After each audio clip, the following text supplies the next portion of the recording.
Gracias por acompañarnos aquí en Canal 5 en la entrevista que comienza en este momento. Es un gusto para nosotros que ustedes estén ahí. Hoy les decíamos en la promoción de la entrevista, vamos a hablar de economía, de los grandes números, sí, pero también de los números más pequeños, los que duelen en el bolsillo, el dólar, qué está pasando con eso, qué pasa con Argentina. ¿Uruguay es un país caro en líneas generales? ¿Cómo lo ven ustedes? Son las preguntas que tenemos ya preparadas. Les presento primero a nuestro invitado. Agustín Alberto Iturralde es el director ejecutivo del Centro de Estudios para el Desarrollo. Nació en Montevideo y es el segundo de 4 hermanos varones. Se crió en una familia signada por la política y el Partido Nacional. Su padre ocupó cargos de gobierno, fue representante y actualmente es el presidente del Directorio Blanco. Se educó en el Colegio Seminario y participó en Movimiento Castores, un grupo de alumnos que profesan la fe cristiana y realizan tareas de voluntariado. Desde la juventud conoce a su esposa, Isabel Díaz, compañera de liceo, mamá de su hijo Joaquín y de otro varón que viene en camino. Iturralde es economista egresado de la Universidad de la República. Militó en la Juventud del Partido Nacional y en el Orden Estudiantil y de egresados de la Universidad de la República en la corriente gremial universitaria. Cuenta con estudios de maestría en Política y Desarrollo Económico. Actualmente es el director ejecutivo del Centro de Estudios para el Desarrollo. También se desempeña como profesor de Economía y Sociedad Uruguaya en la Universidad Ort y como columnista en el diario El País. Durante la adolescencia, Agustín Iturralde pasaba las vacaciones en la casa de su abuela en Paysandú. Es hincha y socio de Nacional y sus amigos lo conocen como Pitu. ¿Cómo anda? Bienvenido. Buenas noches, qué bienvenida, no me lo esperaba. Toda una presentación allí.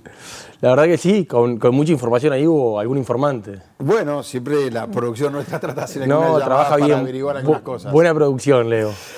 Queríamos empezar a hablar de economía, básicamente la temática que nos convoca, pero ¿cómo define hoy usted el estado de la economía del país? Arranquemos por ahí. Yo diría que la economía del Uruguay está bien, pero está bien en términos generales. Los indicadores, sobre todo de mercado laboral, en los últimos meses han sido hasta sorpresivamente positivos. Materia de empleo, sobre todo, y de salario, que venía más lento también. En los últimos meses se ha firmado una recuperación salarial, pero hay varios peros, ¿no? Podemos profundizar, pero hay un pero grande con la situación de Argentina y el agujero que tenemos de consumo de Argentina. Un pero grande también la competitividad, con el tema del dólar, de los precios más caídos. Un pero grande con lo que fue de la sequía. Entonces, se muestra resiliente, pero con shocks que nos han pegado de forma significativa. Sí, la proyección de ustedes del CED da que este año la economía crece 1.1, que es bajo si se quiere, ¿no? En términos, no sé ustedes cómo lo califican, pero generalmente el histórico Uruguay de 2 es el mínimo. En realidad, si uno mira la economía, los fundamentos de la economía van a crecer más cerca del 2. Lo que sucede es que este año vamos a tener un primer semestre y un segundo trimestre que terminó en junio, que no tenemos el dato, que lo vamos a conocer en septiembre, pero que sabemos que va a ser muy malo porque la sequía hizo que la cosecha de verano, la cosecha de soja, que es el producto estrella agropecuario del verano uruguayo, haya sido muy malo. Entonces, en realidad, otras variables van a crecer al 2, pero es al 1. Y para el año que viene pensamos que vamos a crecer un 3, pero en realidad vamos a crecer un 2, porque va a haber mucho efecto rebote. Entonces, un 1 para este año, un 3 para el que viene, pero en realidad hay mucho de efecto estadístico ahí. Y más bien es una economía que está creciendo al 2, que como vos decís, es como el crecimiento moderado, histórico, mucho menos que los 2 años anteriores, que habíamos como salido de la pandemia con fuerza, que está aceptable, pero que, y acá hay un punto que a mí me interesaría remarcar, no alcanza para satisfacer las aspiraciones de bienestar que tiene la sociedad uruguaya. O sea, si Uruguay sigue creciendo al 2%, va a estar bien, pero es una sociedad uruguaya que cada vez tenemos más aspiraciones O sea, flota la economía, pero no da un salto. No da un salto, y capaz que en unos años tenemos algunas cosas crujiendo, algunas tensiones sociales, porque cada vez queremos mejoras salariales, mejora de las jubilaciones, más recursos para la educación, más recursos para una cantidad de cosas, una presión demográfica que le pone cada vez más peso a la seguridad. A pesar de esta reforma, una presión demográfica que va a seguir cayendo sobre toda la sociedad uruguaya. Bueno, necesitaríamos crecer una tasa un poquito más alta para poder dar un salto al desarrollo que nos ponga en otro nivel de bienestar social. Está bien, este año hubo algunas complicaciones, ahora las analizamos, pero ¿por qué el año que viene va a crecer 3 y fracción la economía? Básicamente porque nosotros estamos en una situación en cuanto al consumo privado, a lo salarial similar a con un crecimiento moderado, aceptable, cercano al 2%, pero vas a tener un rebote estadístico si no hay sequía el año que viene. Este 3 es sobre la base de que no haya sequía el año que viene, que vas a tener el último trimestre de este año, el primero y el primer semestre del año que viene, un salto grande comparado con este primer semestre del 23 que fue malo. fue malo por todo lo que estamos hablando de la soja. Entonces, la gran diferencia entre este año y el que viene en los datos que tenemos hoy es la situación del sector agropecuario y la no sequía que esperamos para el año que viene. Claro, lo que pasa es que hubo como varios shocks ahí en la vuelta, ¿no? Está la sequía que está mencionando, ahora viene el paro de la refinería, la guerra Ucrania-Rusia que había impactado en los combustibles, ahora parece que van a subir las naftas y el gasoil de nuevo. O sea, bueno, la pandemia que ya pasó, pero que también dejó un golpazo, todavía hay sectores que están tratando de levantarse. Habría que comparar el crecimiento tal vez bajo de Uruguay, pero mirando un poco más ampliado, ¿qué pasó con el resto, ¿no? Que también tuvieron problemas de este tipo de shocks externos, ¿no? Creo que en eso sale, en la comparación regional e internacional, Uruguay sale bien parado. En eso, la caída en el 2020 fue importante, pero fue mucho menos que Brasil y Argentina, por ejemplo. La recuperación del ingreso de los hogares se dio antes. Esto de que los salarios están abajo de la pandemia, de la prepandemia, pasa en Estados Unidos, pasa en España, pasa en casi todos lados. Que la inflación que hubo en el 2022, ahora nos olvidamos, pero el arranque del 2022 fue el tema, hace un año y poco, era el aumento del precio del trigo, de la carne, del aceite, de la nafta. Eso metió una presión brutal a los precios, que depreció los salarios. Bueno, recuperamos bastante bien eso. Tuvimos un aumento de la pobreza que fue moderado, que el segundo semestre del año pasado ya estaba a niveles prepandemia y nos falta el dato de este año, pero estimamos que probablemente vamos a ya estar. Nos recuperamos relativamente bien. Ha cambiado cosas en la sociedad uruguaya antes y después de la pandemia, pero los problemas que tenemos estructurales, por más capaz que políticamente gustan decir que esto es un horror con lo que había antes, que era una maravilla, ahora está todo bien, no es tan distinto en cuanto a que estamos creciendo un poco más que lo que crecíamos antes de la pandemia, el mercado laboral está un poco mejor que antes de la pandemia, pero los desafíos son los mismos. ¿Cómo somos más competitivos? ¿Cómo volvemos a crecer más? La inserción internacional, la regulación del mercado de trabajo, un nivel de precios muy caro. Tenemos una agenda que en algunos sentidos permanece. La pobreza, usted es técnico, pero hay consideraciones políticas también. El Frente Amplio está golpeando mucho por el lado de la pobreza. Creo que hay 350.000 uruguayos ahora, ¿no?, que viven bajo la línea de pobreza, lo que es un número importante, obviamente, ¿no? Es un número importante. La pobreza es así. A ver, la pobreza en Uruguay está entre el 8 y 10% desde el 2015 más o menos. Tuvo una caída muy grande los primeros 10 años después de la crisis del 2002. En los primeros 2 gobiernos del Frente Amplio, vamos a ponerle nombre para que entendamos todo lo que estamos hablando. Ahí se creó el Mides, incluso, después de aquel 2002 que fue fatídico. Sí, pero cuando uno mira, sí tuvo un rol las transferencias, las asignaciones familiares ya existían, pero el refuerzo, lo que fue primero el plan de emergencia, que después fueron las asignaciones AFAM. Pero el gran reductor de la pobreza esos 10 años fue el crecimiento económico y la mejora del mercado laboral, ¿no? El grueso de los hogares, incluso los hogares pobres, trabajan y tienen el grueso de sus ingresos vienen del mercado laboral. Entonces, el gran reductor de pobreza es el mercado. Nos queda como, hay un 8 o 10 que es como el núcleo duro, que es muy difícil de penetrar. Y que desde el 2015 bajó un poquito hasta el 17, después rebotó, los 18, 19 todavía subió un poquito. Con la pandemia subió, después bajó, ahora con el dato del último semestre del año pasado estamos igual. Pero que tenemos ahí un problema que ya es mucho más estructural, que no se soluciona solo con plata, no es esto, tirarle transferencias, no, hay una cosa. ¿No va por ahí? Porque uno piensa que sí, que básicamente lo que necesita estos sectores es tener más recursos para ver si puede salir adelante, ¿no? Sin duda, a ver, la pobreza es un fenómeno multidimensional. Ahora estábamos viendo el evento que hubo de ACDE de atacar la marginalidad que parecían los presidentes expresidente de la República.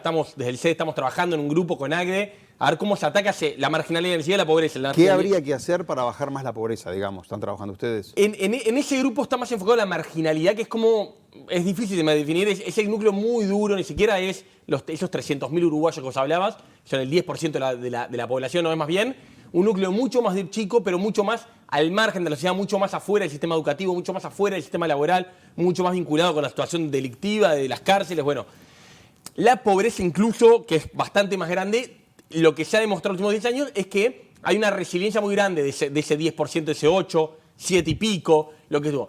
Creo que el empleo formal y estable, creo que hay bastante evidencia que muestra que es el gran reductor de la pobreza en el sentido no solo del ingreso, sino que quien tiene un empleo formal y estable, los hijos van a la escuela, los lleva a los controles de salud, tiene otra cantidad de externalidades que hablan de la multidimensionalidad de la pobreza. La pobreza la medimos con el ingreso porque es lo que tenemos a mano. Pero no es solo, la pobreza también es salir de tu casa y caminar en el barro. La pobreza es vivir en un barrio que tiene tasas de homicidios de países centroamericanos, como tenemos acá, a 10 minutos del canal.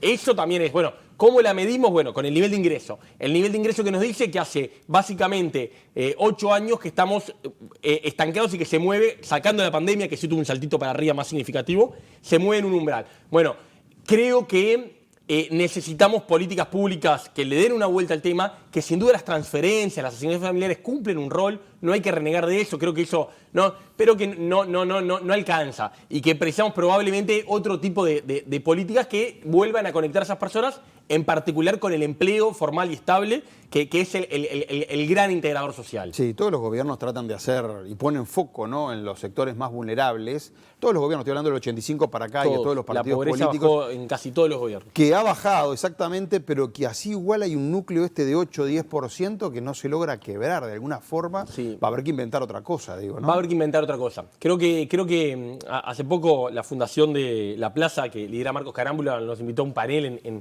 volvió gente de todos los perfiles, muy linda instancia, que básicamente creo que el consenso que uno sacaba de ahí es, bueno, está bien, Uruguay logró cosas importantes en este tema, pero hay un agotamiento, no vamos de las políticas como las conocemos para perforar ese umbral.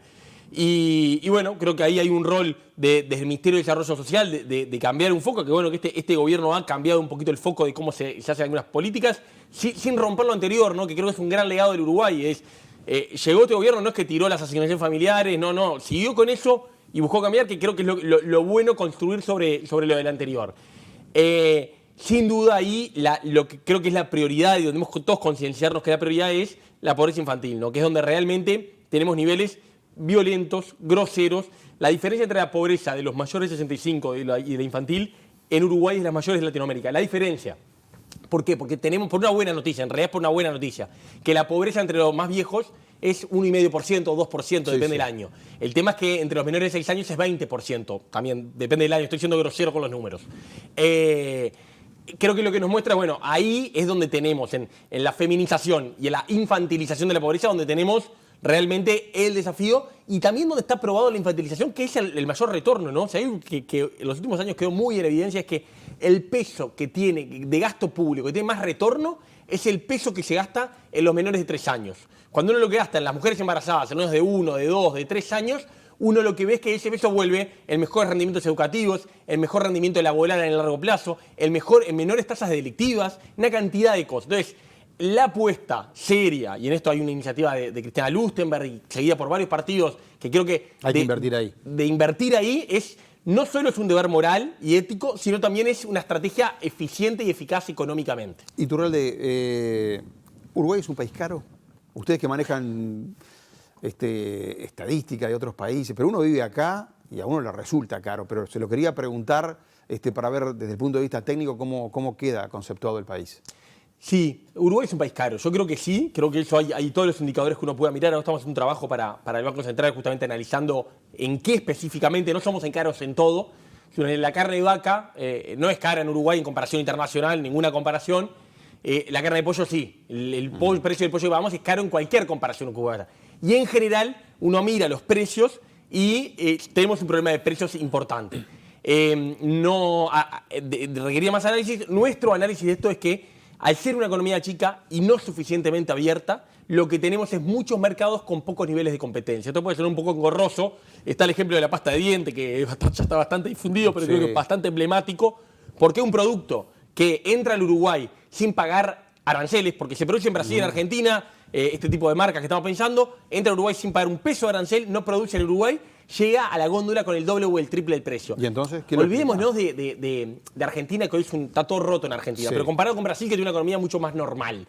Bueno, creo que lo que hay es un mercado que hay barreras a la entrada de nuevos jugadores y que hay un jugador que es... Pero la pasta de dientes es un ejemplo. Con el pollo hay algo parecido, hay prohibiciones de importar pollo, con las frutas y las verduras hay restricciones a la entrada de nuevos jugadores, con el combustible, vaya novedad. Sí. El combustible, hay un monopolio legal. Cuando uno empieza a recorrer mercados en Uruguay, son muchos mercados que tienen pocos jugadores, pero además no puede entrar uno nuevo porque hay o una prohibición, o un permiso, o una barrera para arancelaria, o una regulación que en realidad solo la pueden cumplir algunos y no la pueden cumplir otros. Entonces, en la vida de los hechos termina siendo una barrera al ingreso y hace que seamos un país más caro del que podríamos ser. Uno mira los salarios en Uruguay y los salarios hay una dualidad terrible. Los salarios son bajos, para el nivel de precios, para eso estamos hablando. Sí. Ahora, para la productividad del trabajo son salarios altos. Nominalmente un salario uruguayo medido en dólares no está mal en la comparación internacional. Cuando te dicen el valor en dólares del salario uruguayo, el tema es el nivel de precios que después se enfrenta ese salario en este país. Entonces, creo que tenemos una deuda y yo creo que debería estar en la agenda del próximo gobierno trabajar sobre el nivel de precios, trabajar sobre mayores niveles de competencia. Necesitamos un país más abierto, con más competencia para que sea más barato, más pagable para la gente. O sea, a algunas empresas les está yendo bien, pero son las que están dominando este mercado, que me dice.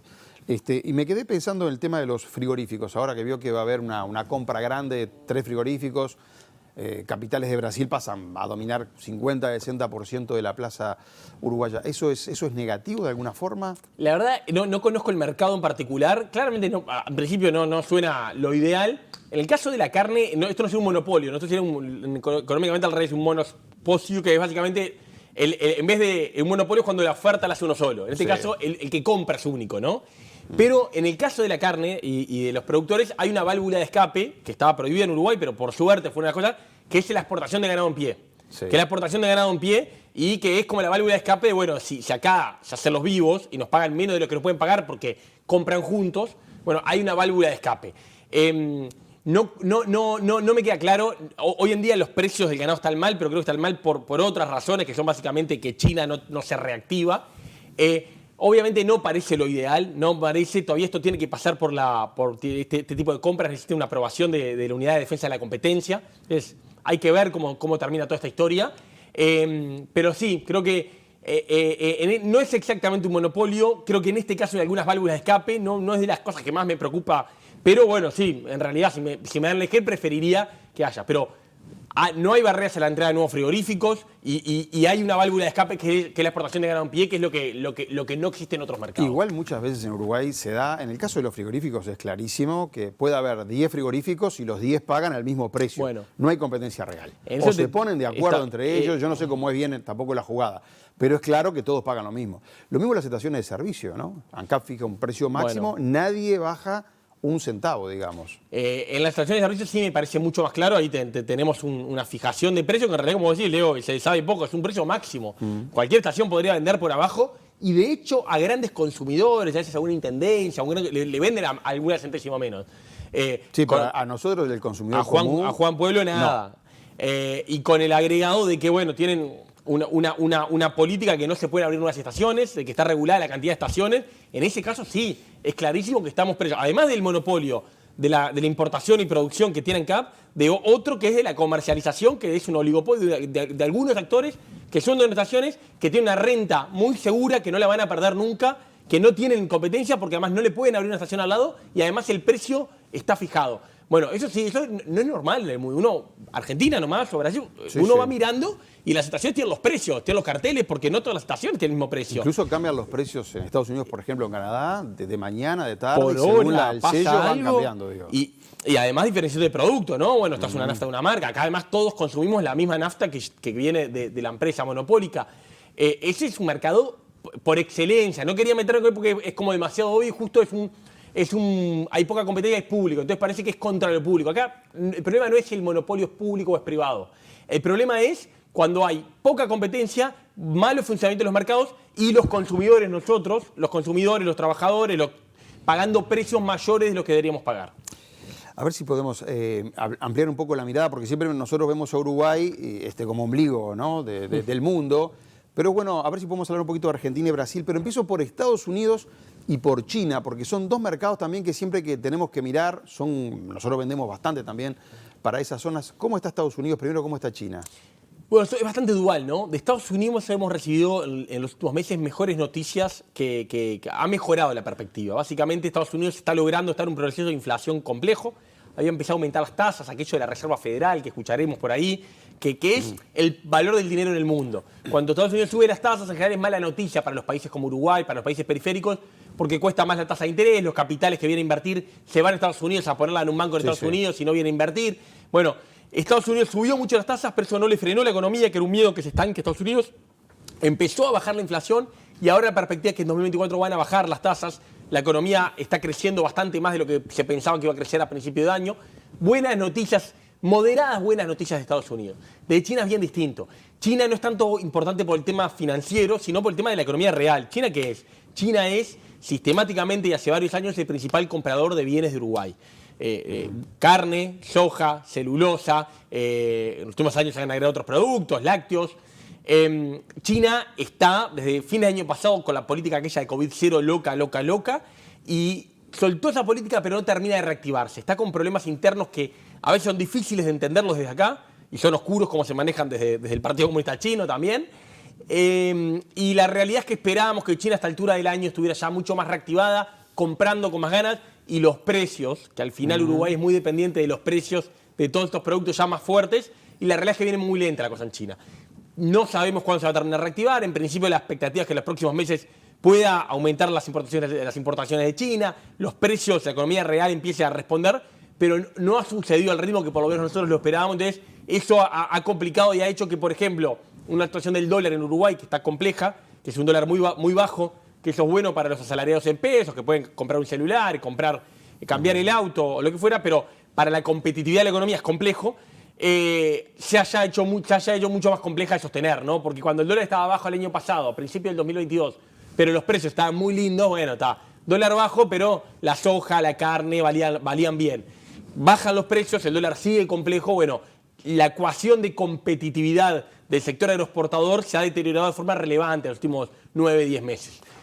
O sea, la economía de China está creciendo, pero no tanto, digamos. De hecho, las exportaciones de Uruguay a China han bajado. Han bajado. Las exportaciones de Uruguay han bajado, pero básicamente porque bajaron las de China. Al resto del mundo no han bajado, y estos primeros meses del año se dio la particularidad que volvió Brasil a ser el principal comprador de Uruguay. Dejó de ser China, que es quien es usualmente, y volvió a ser Brasil por esto. Hay una pregunta con China. Buena parte del crecimiento uruguayo de los últimos 15, 20 años ha sido China dependiente, no ha sido China cada vez comprando más. China ya está en un nivel de ingreso que no va a crecer a ese 8 o 10% que crecía. Era una máquina china, ¿se acuerdan? Durante las últimas décadas crecía al 8, al 10, sí.